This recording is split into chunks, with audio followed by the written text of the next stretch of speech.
Radio 106.2 FM. أعوذ بالله من الشيطان الرجيم بسم الله الرحمن الرحيم. Assalamu alaikum wa rahmatullahi wa barakatuhu. My name is Ansar Ali. I'm with you until 8 o'clock here on Salam Radio. Looking forward to your very pleasant company, inshallah. Jummah Mubarak to you. We certainly hope that you've had a good week and you are looking forward to the weekend. We've got another very busy program, inshallah, full of information, some interesting topics. And my first topic that we're going to be talking about is Hajj. We've had many people from the city of Peterborough and around the world go for Hajj, alhamdulillah. Not as many as in previous years because of the new arrangements that have been put into place. We'll be finding out more about that. What did the new process, what sort of challenges did that present those people who want to go for Hajj this year? Alhamdulillah, if those people who have come back just now, can we first and foremost send them our Hajj Mubarak to them and their families? They certainly are blessed. And we've got guests here this evening who have just returned from Hajj. Raza is sitting with me in the studio at the moment. He went with his mom and dad, his sister and his cousin. And we've also got Tariq Dean as well. He went with his family as well, inshallah. And these guests will be sharing their experiences of performing Hajj this year with me, inshallah, here on Salam Radio. And then in the second half of the program, we will be joined by Mumtaz Rajab Ali and Saman Farooq. And we'll be talking about connecting Muslim mums courses and chat and chai sessions. That's going to be very interesting, trying to combat loneliness and issues around mental health. And inshallah, that will be an interesting conversation as well. All we need is your very pleasant company. And you can tune in to us on 106.2 FM and also on Facebook, on live stream. There's various methods that you can listen to us. You can also see us as well. And if you want to get in touch with us as well, you can give us a phone call as well. And Asim is here waiting for your calls. And you can also send any messages on WhatsApp. Our WhatsApp number is 07 411 191062. Just text us a message, leave us your name, and then whatever you want us to convey, any congratulations, Mubaraks, and we will do that, inshallah, with pleasure.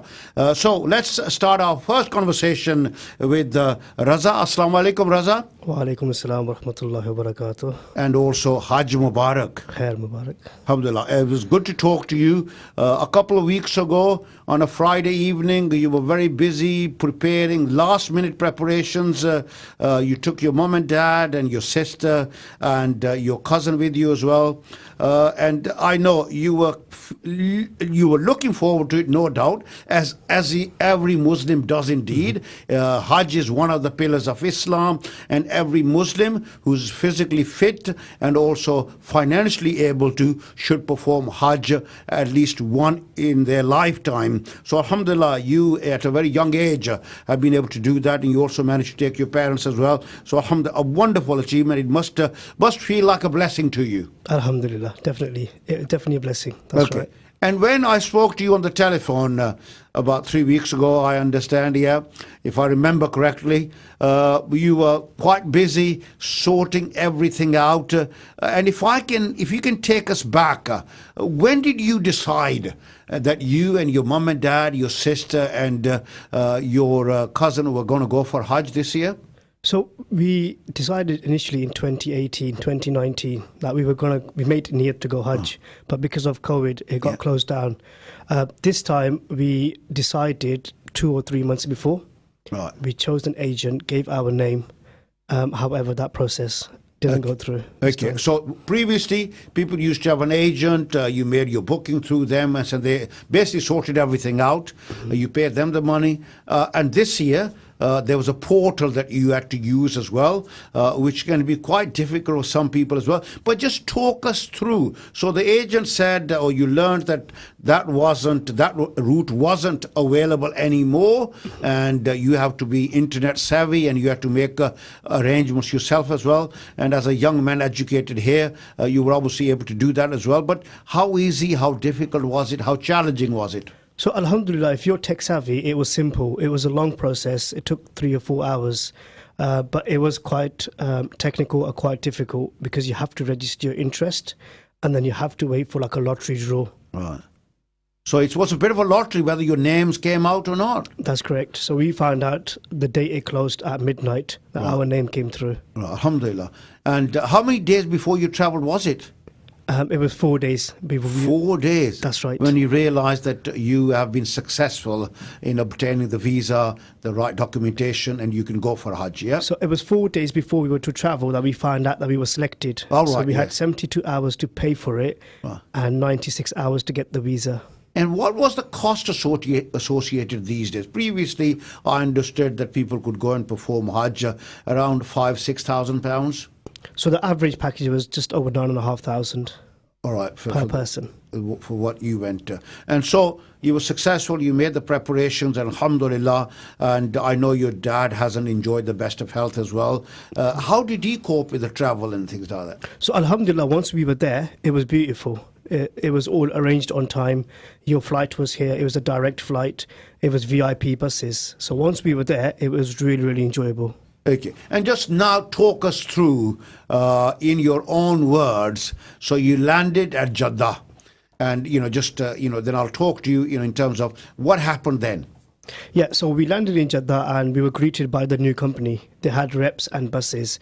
So the actual process through immigration and getting on the bus was 45 minutes. All right, so it was quite quick. Quite quick. We were told Because 6, 7 previously hours. it used to take quite a long time. Yeah, very, very quick. We were on the bus and we were in the hotel within, because we went straight from Jeddah to Makkah within 2.5 hours. So very quick and simple process. And was it busy? No, it wasn't busy. It was average, but it's not as busy as you expect Hajj to be. So You were one of the first group of people who went as well, because That's you were correct. one of the early ones, yes? correct. Okay. And as you got there, did it get busier as you were there, performing the various, going for prayers in Haram Sharif and what have you? Everything was busy, but it wasn't as busy as we expected, because if you think about 3.5 million Muslims compared to this year was only 800,000. Less than 1 million, yeah. That's right. So in a way, it was a blessing. We had time to do our prayers and time to do our ziyarat and enjoy it and not get rushed and pushed. Alhamdulillah. Last week we were discussing about the diversity of our beautiful ummah, because Muslims are not restricted to one color of skin or one particular part of the world as well. And was that particularly evident when you were performing Hajj? 100%. 100%. There were people of different origin that were there, from Pakistan, Bangladesh, Africa, Uzbekistan, Indonesia. It was definitely visible. USA, That's Europe. right. Yeah. Yeah, so there wasn't any country that was basically left out. There were people from all corners of the earth, 100%. Muslims, there. And in terms of, the arrangements there, when you went to Arafah, when you went to Mina, just talk us through that. How was that? Because that particular day is particularly testing, challenging, and busy. 100%. And the thing is, I'd say this, the arrangements were 100%. However, it was more of a holiday arrangement rather than a Hajj arrangement. Because as us, we are used to agents. So you've got a Mufti Saab, a Qari Saab, who will tell you what to do on each particular day. The buses were on time. They take you to Mina, show you a camp, and that's it. It's now entirely up to you what you need to do in Mina, what you need to do in Arafat, and what you need to do in Jamarat. There's no guides at all. That must have been quite challenging for some people. I mean, you are quite well read. No doubt you read a lot of literature beforehand as well. So you managed to navigate your way around, making sure that you go through all the things that you had to do in terms of performing Hajj as well. But, how challenging do you think other people found it who weren't as good in terms of communicating, etc., and looking at navigating their way around? It was quite challenging. Alhamdulillah, I had my sister with me. She's quite educated, so we did our research and got everything we knew what to do. There were people that were asking on the day, what do I need to do? How do I need to pray? Alhamdulillah, a lot of the Muslim Ummah got together. So in our camps, all the brothers got together, Right. and they taught each other as it goes what they need to do. So it really is, it becomes a social event as well, in a sense. People are learning and eating with each other as well. Correct. Yep. Mhm. Okay. And in terms of, in your view, the new arrangements, okay, in terms of cost, quite costly. Yep. But in terms of, do you think it's something that sustainable, workable? Is it something that's welcomed, or do you think it needed some changes? So it definitely needs some changes and some upgrades. There was a lot of negative consequences because the company, once we were there for a week, the Saudi ministry, Hajj ministry, fired the CEO because they weren't happy with their services, like the delays in hotels and buses and so on. So it's something we can work on. I think they'll stick to it, but they will need some changes. But I would definitely give advice, if you're going, please prepare for it, not just mentally, but your knowledge as well. And in terms of the facilities there, just tell us, were they up to standard, what you expected, or, you think that they need a vast improvement in terms of, first and foremost, in terms of buses and travel arrangements? So the buses and travel arrangements and the stay in the days of Hajj were absolutely beautiful because they organised by the Hajj ministry, not by this company. The arrangements by this company, where it was our hotels and taking us from Makkah to Medina, there was lengthy delays and the rooms weren't what you booked. You had to share 4 people, random men in one room, 4 random women in one room. But the Hajj days it was really, really good. Okay. And in terms of those people listening to Islam Radio at this moment, who may be contemplating that they want to go for Hajj next year, inshallah, what would you say to them? So I've only got 3 pieces of advice. Firstly, go on a young age. Don't go when you're elderly. Go young. Take your parents. Prepare for it, not only mentally and physically, but get your knowledge up to speed, what you need to do, how you need to do it. Otherwise, it is a struggle. It's 45 degrees. You don't want to be standing in the middle of nowhere not knowing what to do. I met your father yesterday. I went to congratulate you. And, alhamdulillah, I saw him a few months back as well when he was just recovering, basically. And he looked quite down at that time. But when I saw him yesterday, he looked extremely cheerful, so happy, well satisfied with his life. And, he used the word quite often, he feels blessed, basically. That was just a remarkable turnaround from someone, who was going through recovering from quite a serious illness. Alhamdulillah. Alhamdulillah. Visiting the Prophet's resting place, visiting Medina, Makkah, it changes a lot of people. Okay, so we spoke about Makkah, you performed your Hajj as well. So just tell us about the Prophet's city as well. Alhamdulillah, so important as well for people. All the Hajj, many people this year, they had such a short stay. They just performed Hajj in Makkah, and that is valid. That's Hajj as well. But a lot of people also want to spend some time in Medina Sharif as well, in the beloved Prophet's mosque as well, in that city as well. You spent some time, you're there as well. So tell us about Medina, your experiences there. Yeah. So we spent 9 nights there, and I would say to everyone, do not ever go to Saudi Arabia without visiting Medina. It's so peaceful. It's hot, but it feels cool. Everybody's so friendly. And then to get the chance to make dua at Masjid Nabawi, to go read in Riyaz Jannah, to spend that time there, it's a blessing, 100% blessing. And were there any particular differences? You stayed a period of time in Makkah and a period of time in Medina as well, and you talked about Medina as well. In terms of personalities, characteristics, not just in terms of geography, but human behavior, people basically, were they significantly different? 100%. So people in Makkah are a lot harsher. It's like being in London City. They're quick life, hurry up, let's do it. Yeah. In Medina, it's so much more peaceful. You can spend so much time in Masjid Nabawi, you can spend so much time at Rosa Rasul. It is a different city. It's beautiful. Okay, Raza, can I thank you for your time? It really has been a pleasure talking to you. And Hajj Mubarak once again to you and your family as well. Inshallah, next I'll be talking to Brother Tariq and his family as well about their experiences of Hajj. Stay right where you are.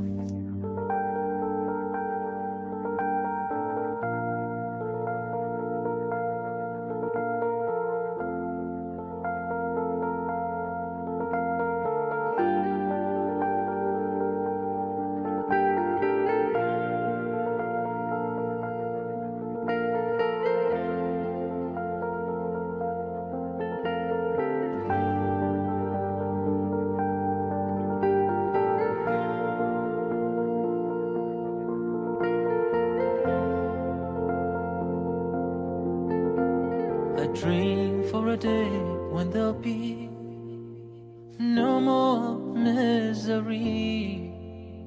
There's no more hunger, no need for shelter. Isn't there enough to share? Or is it that we just don't care? We're here for a day or two. Let me show my way. Salamu alayk, salamu alayk, salamu alaykum. Salamu alayk, salamu alayk, salamu alaykum. Salamu alayk, salamu alayk, salamu alaykum. Salamu alayk, salamu alayk, salamu alaykum. I pray for a day when there'll be justice and unity. When we put aside our differences, fighting makes no sense. Just a little faith to make it a better place. We're here for a day or two. Let me show my way. Salamu alayk, salamu alayk, salamu alaykum. Salamu alayk, salamu alayk, salamu alaykum. Salamu alayk, salamu alayk, salamu alaykum. Salamu alayk, salamu alayk, salamu alaykum. Salamu alayk, ya ahla salam. Salamu alaykum. Salamu alayk, sayyid al-kiram. Salamu alaykum.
Show my way, show my way.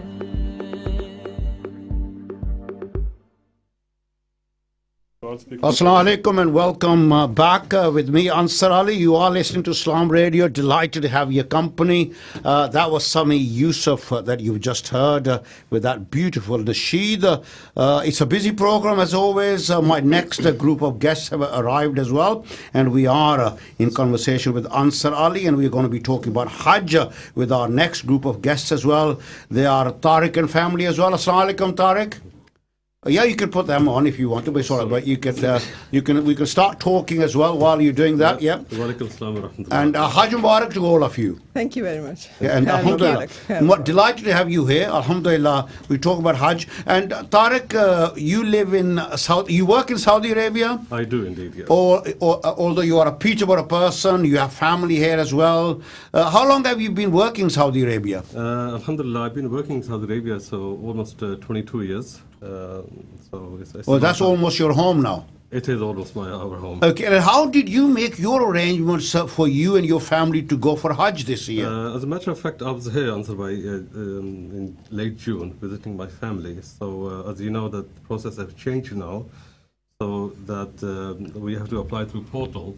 So I had to apply through the portal, and the guidance from the Saudi government was that the preference will be given to those who had never performed Hajj, and then they will filter down.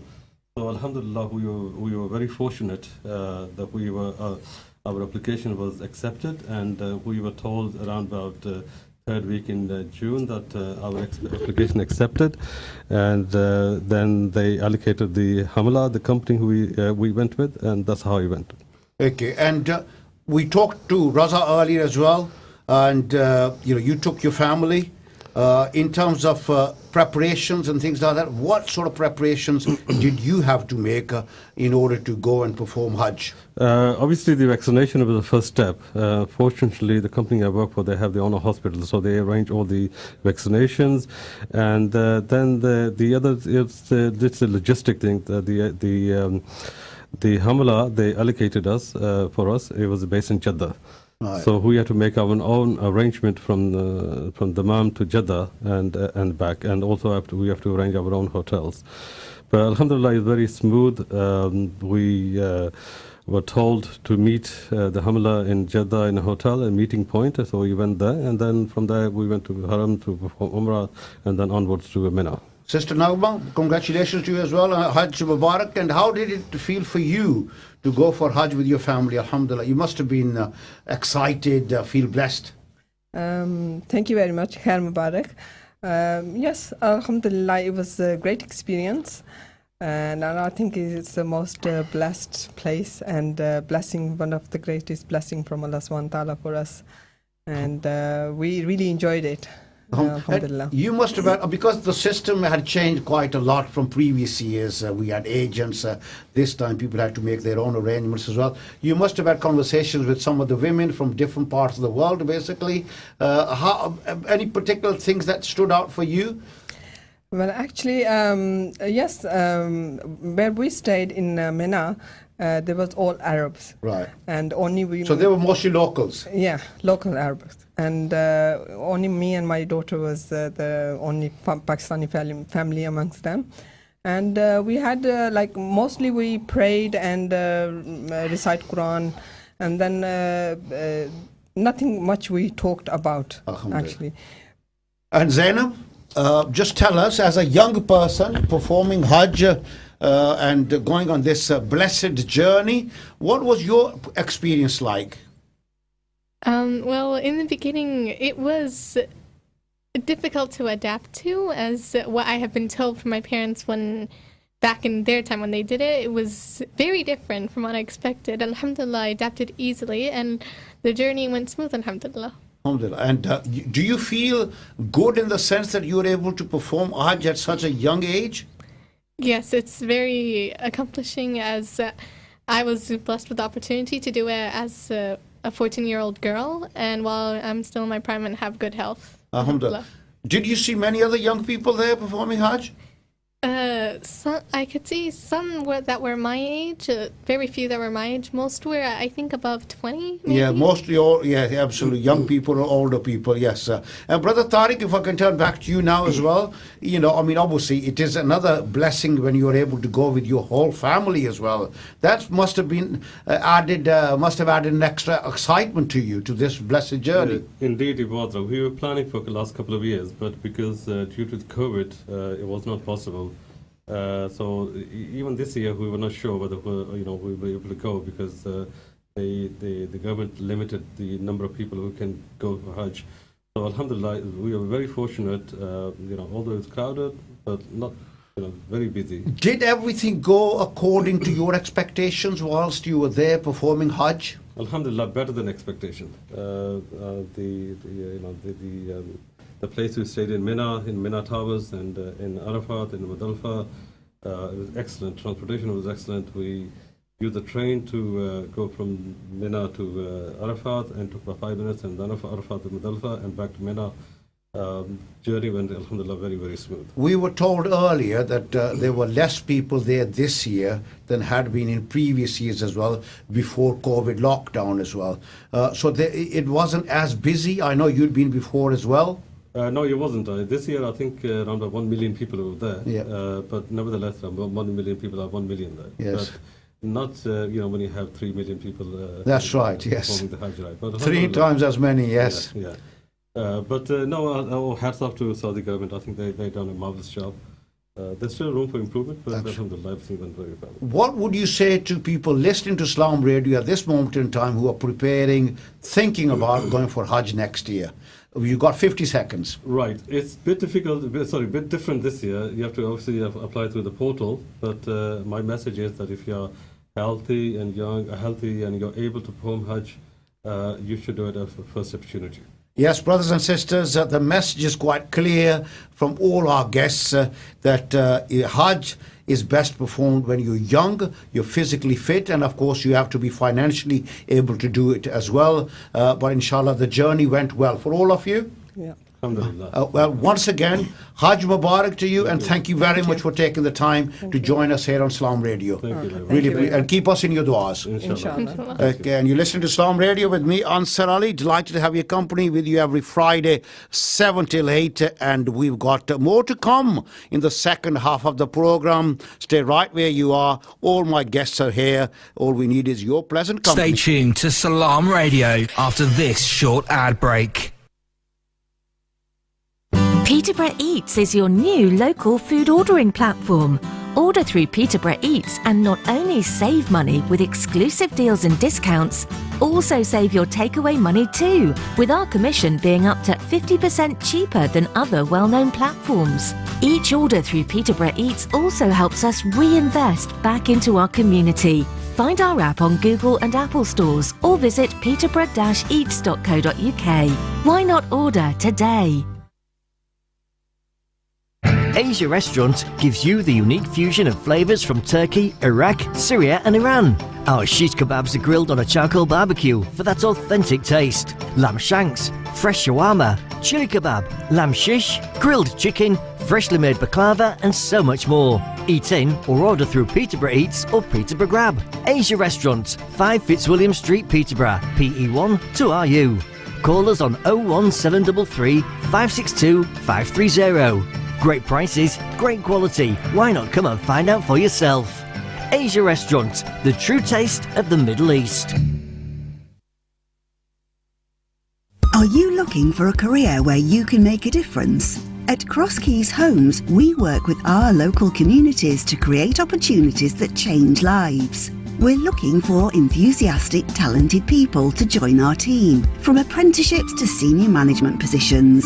Cross Keys Homes can support your development while you enjoy great employee benefits. There are so many opportunities for you to shine. Apply to join the Cross Keys Homes team at crosskeyshomes.co.uk. HS Lawyers make it so simple. Contact Majid Sarwar or Asad Arif today for any matters relating to immigration, family, business or property. Google HS Lawyers to see why we're the highest reviewed firm in Peterborough, with over 500 testimonies on our honesty, speed and excellent communication, making your legal matter simple, easy and stress-free. Contact us today on 01733 703 978. That's 01733 703 978, or email us at peterborough@hs-lawyers.co.uk. HS Lawyers, built on values of integrity and respect, with offices in Peterborough and throughout the West Midlands.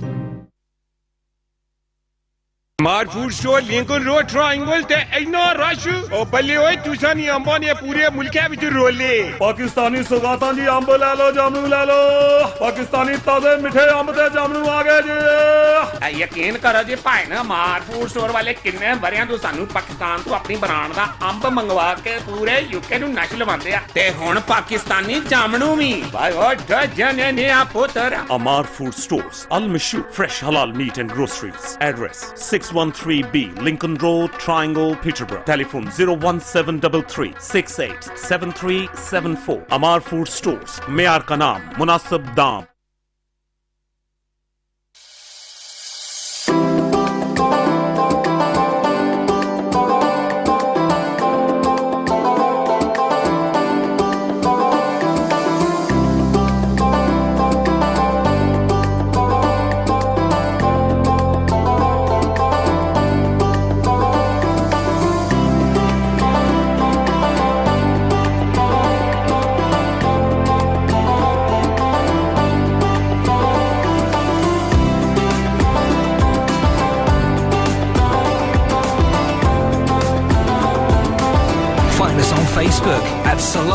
Radio.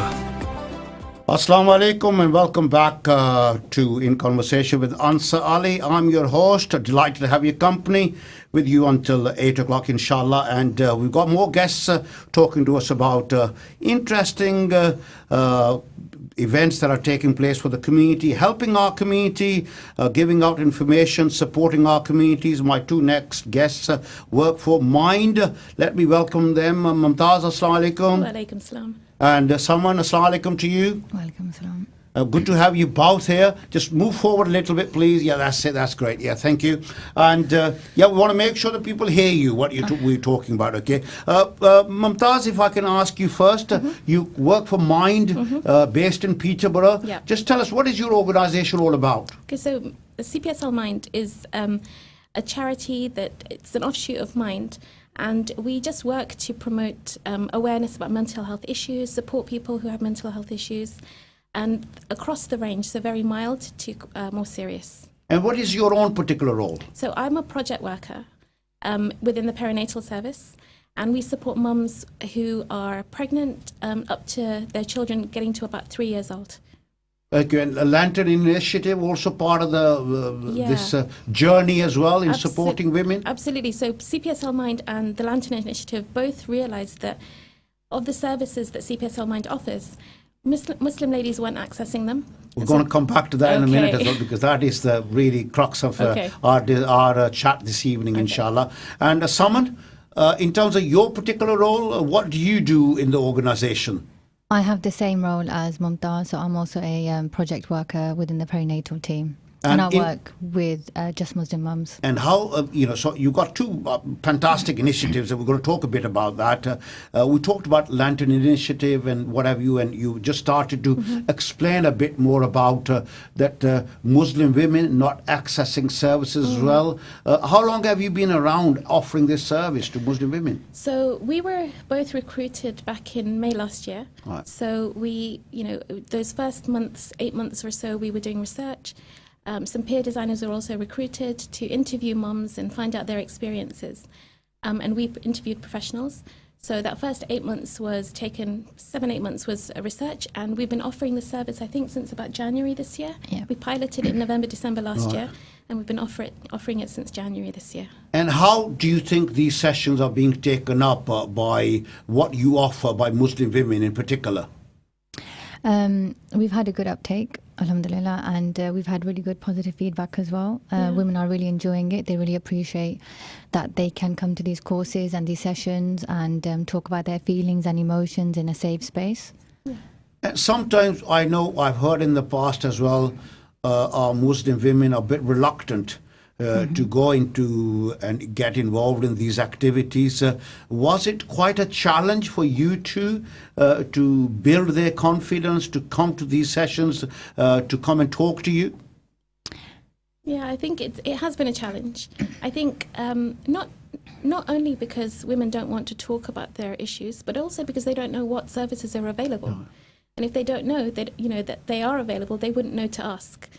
So we're working on promoting our services right now. Inshallah, we'll have more of an uptake. And that's why we're talking to you, because here on Salam Radio, because we are very much interested in promoting all the good work that people like you are doing in the community. And hopefully, inshallah, our community will avail themselves of those services as well, as a result of our conversations as well. But in terms of, so these two sessions that caught my eye when I thought, well, I must talk to you, Connecting Muslim Mums courses.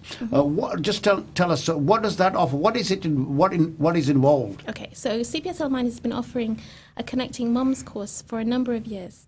And it's a 6-week wellbeing course focusing on the mums. So children can come along, but it's really focusing on the mum's well-being.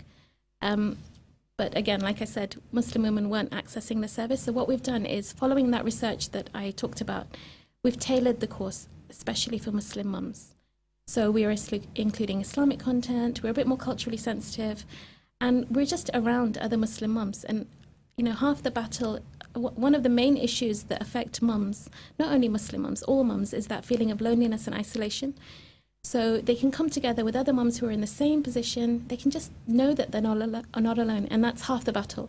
And then we can talk more about improving their well-being. Of course, COVID didn't help, the lockdown. No, so many mums, a lot of the mums that we're supporting right now had COVID babies, and they couldn't go to any courses, and that just added to their feelings of loneliness and isolation. And, women expecting a child, and also once the child has been born as well, it can be quite an experience. Really, they should be supported, and these services should be available to them as well.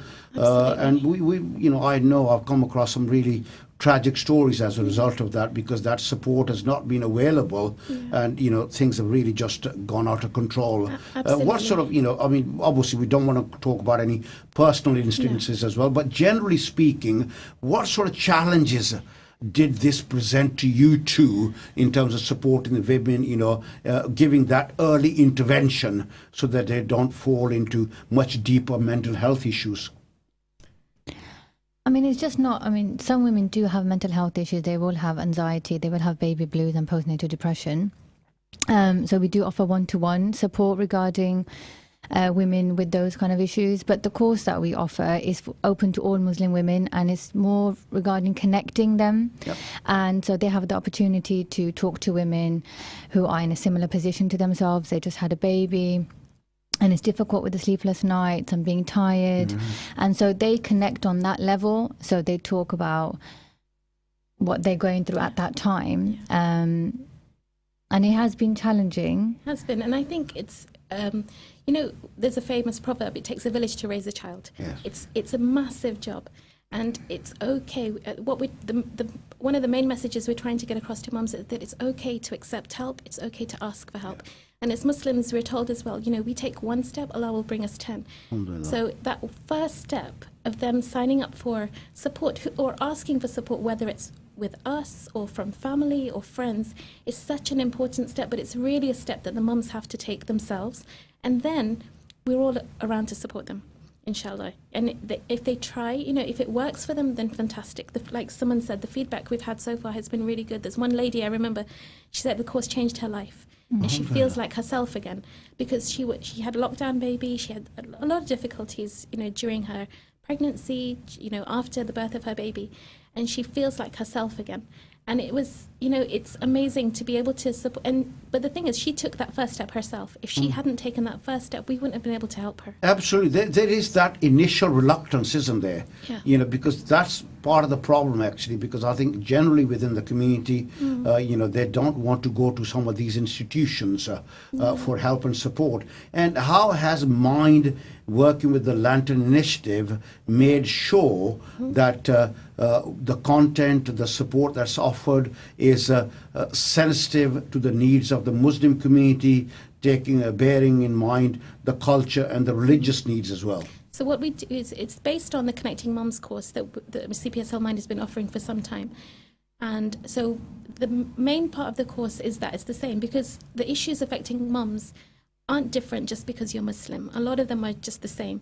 But what we've done is that we've added Islamic content. So for example, we'll talk about one of the asma of the day. We'll talk about Allah being all aware, Al-Khabir, or Ar-Rahman, Ar-Rahim, kind and merciful. We'll also bring in Islamic meditations. We'll bring in ayats from the Quran, hadiths from the Prophet. So, and just showing how actually there's no conflict between the mental health services that are available and, those things and what Islam says. Absolutely. So, inshallah, like I've said, the mums that have accessed the course so far have enjoyed it. They've met other mums with children of the same age. They've formed friendships, and it's been lovely to see, actually. What it sounds to me like, someone, is that as well as getting that support and interacting with other people, you're actually learning and getting a deeper understanding of our beautiful faith as well. Because quite often we miss out. We are a bit reluctant to educate ourselves. Yeah, so I think the fact that it incorporates our religion just helps those women to realise and rely on God a bit more. Yeah. Not they're not doing so, but... No, yeah, but there's a bit more, I think it encourages that, doesn't it? Because I think so. And like someone said, we include those things, but it's not telling the women anything that they don't already know. But sometimes we all need reminders. Absolutely. I mean, when we go for Jummah prayers and we listen to the sermon, 90% of the people already know, but it's nice to have that reminder, that reflection basically, and it's very important to reflect. Definitely, absolutely. And those, because especially when you're going through a tough time, it's easy to forget. And so it just takes one person to just remind you that actually, you know what, this is the status, this is the honor that Allah has granted you.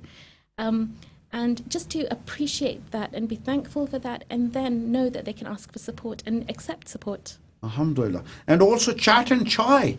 That looks promising. That sounds promising. Chai. Oh, sorry, I beg your pardon. Yeah, chai and chai. Yeah. Okay. So you have chai first and then chat. Well, basically. both at the same time. Yes, exactly. Sorry. So this is I one thought of you the wanted people to talk first and then have. Oh, no. They can get their drinks first. They're allowed to get their drinks first. All right, good. And it's not just chai, they can have coffees, All right. milkshakes, all sorts. Okay. But this is another one of the services that CPSL Mind would offer. They offered good mood cafes. They offer good mood cafes. And the idea of these is to come to a place where have drinks and chat over drinks. There's no structure, it's drop-in, there's no registration.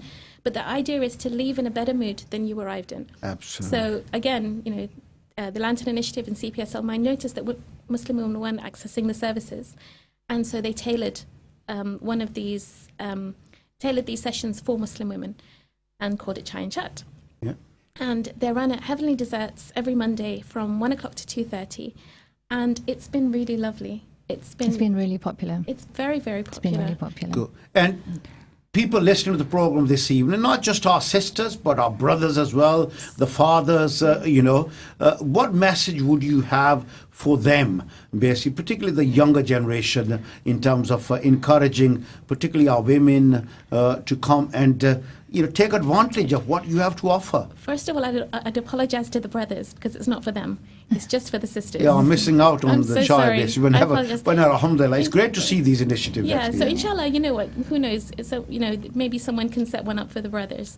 But I would say that, just with any of our services, you don't know unless you try. Yes. The feedback that we've had so far has been really good. Good. And it's a very informal place to just come and meet other ladies, connect, talk about well-being. We have outside organizations that just come and do some outreach with us sometimes.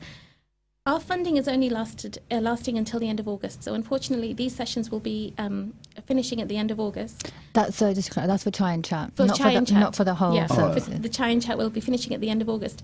But we're really looking for ladies who would be interested in taking it forward. It doesn't have to be called Chai and Chat. It doesn't have to be on those days at those times. But there is funding of up to £1,500 available through the Good Life Fund at CPSL Mind. So if anyone's interested, perhaps they could look at the CPSL Mind's website, TLI's website, their Facebook pages, because it's been so nice. Dozens and dozens of ladies have attended. We have regulars that come every week. And personally, I've met ladies and I've made friends with ladies that I had never met before. So it's been really lovely. Okay. Any final words from you? The people who don't know anything about the service that you offer, maybe just reflecting upon the conversation that we've had so far with you guys, in terms of, how do they contact you, find out more, get involved? So we are on the Lantern Initiative Instagram page. Our details are on there as well. We're on CPSL Mind, our website. If you just email us, and then we'll basically get in contact with you, and we'll give you a phone call, drop you an email, and we'll tell you about our upcoming courses, and we'll just assess your needs and ask you what you want and need. So do you need one-to-one support, or do you want peer support? And we also run peer support groups, which is very similar to Chai and Chat, and we'll attend the courses. So we will basically have that initial conversation with the mum, find out what they want and need, and just take it from there. Okay, and I hope that people will, respond. If you have time, please send us the information as well. We'll be quite happy to share that on Islam Radio Facebook page as well, and on our website as well. So we'll do whatever we can as well. Anything else that you want to tell our listeners about your services? We are very grateful for your time as well. Thank you for inviting us on. It's been really lovely to talk about our services, and hopefully, inshallah, someone will contact us, because we can't personally reach everyone. We went to the Eid events that happened recently, Yes. and we spoke to as many women as we could. But this is just a wonderful way of reaching people that perhaps couldn't go to those events. Salman and Mumtaz, thank you very much Thank indeed. you so much for Stay inviting blessed us. and keep us in your du'as, inshallah. And like I say, it's been a pleasure talking to you. Thank you so All the much, very you best for what you do, to you and your organisation's mind and the Lantern Initiative. I've been hugely impressed with the work that they've done over recent years as well, and particularly, talking about some of the taboo subjects that we have within our community. So, alhamdulillah, it's been quite a seed change into seeing this organisation come to fruition and doing all this good work. Best wishes to you and your Thank colleagues. you so much, you too. Thank you so much again.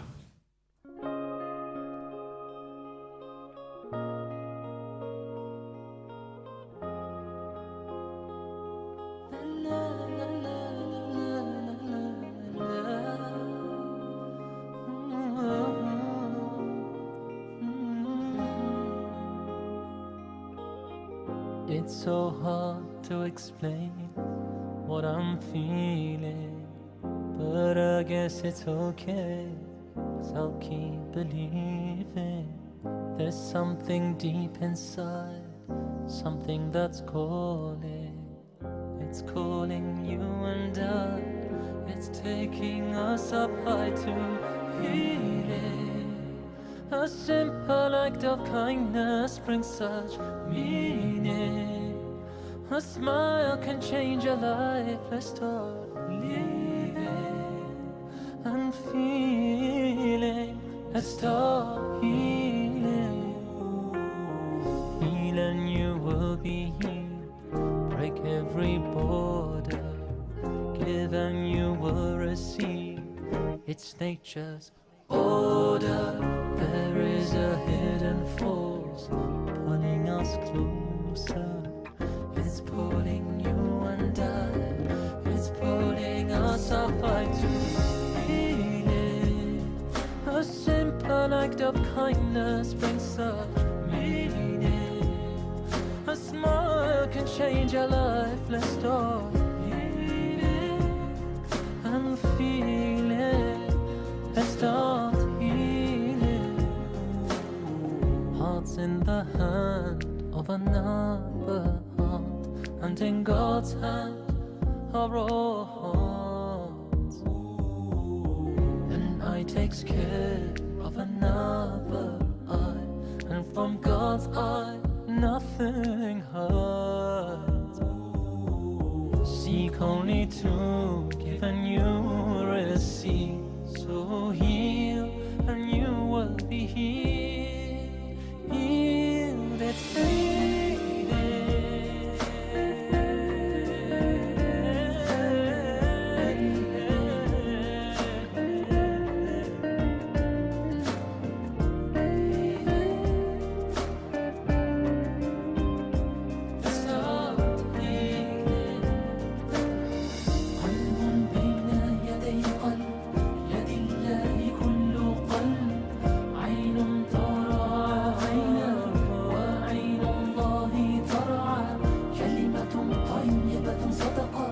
تبسمك لأخيك صدقة كل معروف صدقة قلب بين يدي قلب يد الله كل قلب عين ترعى عينا وعين الله ترعى كلمة طيبة صدقة تبسمك لأخيك صدقة كل معروف صدقة اللهم اشفي شفاء لا يغادر سقما اللهم اشفي شفاء لا يغادر سقما اللهم اشفي شفاء لا يغادر سقما اللهم اشفي شفاء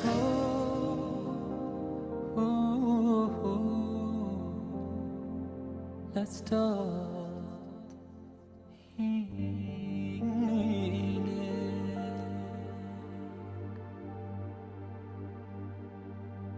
Beautiful. Very soothing, the voice of Sami Yusuf with a nasheed called healing. Alhamdulillah, beautiful. And that followed my conversation with sisters Mumtaz Rajab Ali and Saman Farooq. They were talking about the work that they do for Mind and the Lantern Initiative, and some of the work that they do with Muslim women. Very, very important indeed that members of our community, particularly our sisters, take advantage of the activities that they have on offer, and the support that they offer as well is so very important. And inshallah, they deliver those services within the remit of the Islamic values as well, alhamdulillah. And what we heard as well, that while they are delivering these sessions, the emphasis is also to learn more about our beautiful religion as well. And that's always welcomed as well, because we all learn from cradle to the grave. So every opportunity that we have available to us to learn, to educate ourselves, to make ourselves more aware, then please do take advantage of that. It's so, so very important for all of us, including me. No one has ever completed their education, okay? We're all incomplete, so please always look forward to learning and take on new opportunities as well, alhamdulillah. And Salam Radio is here to serve our communities. If you're doing anything to serve our communities in a community setting, etc., and you want to come and talk to us here on this program, we'll be all happy to invite you and have a conversation about how you are trying to work with our communities. Salam Radio is here to serve our communities, to try and promote what you do, and above everything else, we're trying to unite our communities, create respect for each other, and also talk about our beautiful religion of Islam, and bring some positivity to our lives as well, and how people see our beautiful religion of Islam as well. So that's what Salam Radio is all about, and we are very, very grateful to all the volunteers who are involved in presenting programs, working in the background as well, and there is some great work being done here as well. Keep us in your du'as and keep supporting us. The last offering is Sami Yusuf again, Mast Kalandar it is. I've been looking forward to listening to this, inshallah, and I hope you have as well.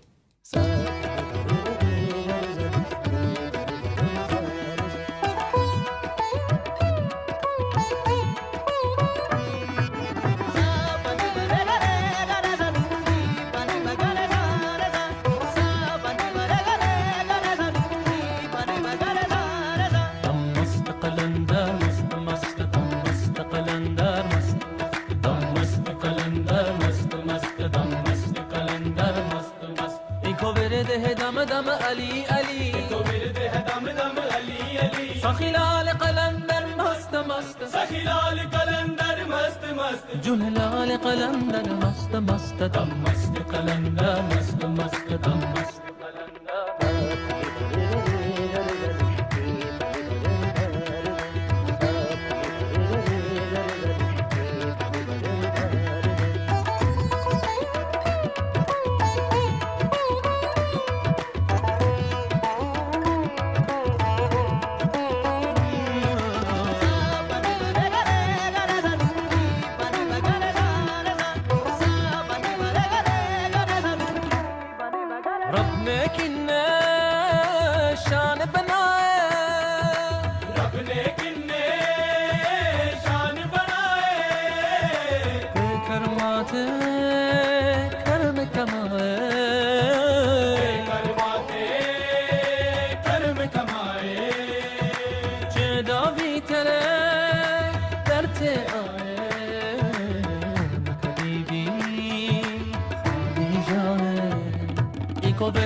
دم دم علي علي دم علي علي سخلال قلندر مست مست سخلال قلندر مست مست جنلال قلندر مست مست دم مست قلندر مست مست دم مست قلندر مست مست دم مست قلندر مست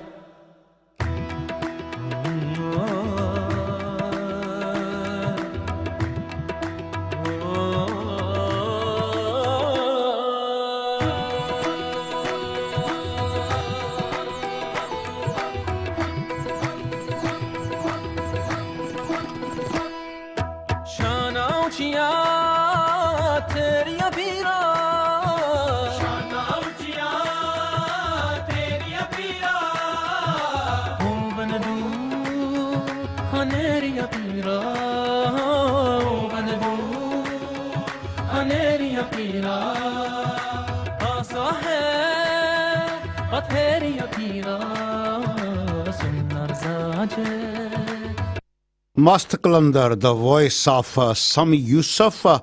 Just about it from me for this evening. My name is Ansar Ali. I'm with you every Friday In Conversation with Ansar Ali from 7 till 8. It is always a pleasure. Thank you very much for your company. And let me thank my guests for this evening, Mumtaz Rajab Ali, Saman Farooq, and also Haji Raza, and also Haji Tariq Deen, and his wife, Sister Nagma, and his daughter Zainab. Thank you very much for being here, talking to us here live on Islam Radio. And also want to thank Asim Mahmood as well for his support for the program this evening. Brothers and sisters, thank you very much for listening, and do keep tuning into Islam Radio. It is your community radio station. Inshallah, I'll be back with you next Friday at 7 o'clock. Stay blessed, Jummah Mubarak, and keep us in your du'as. Allah Hafiz.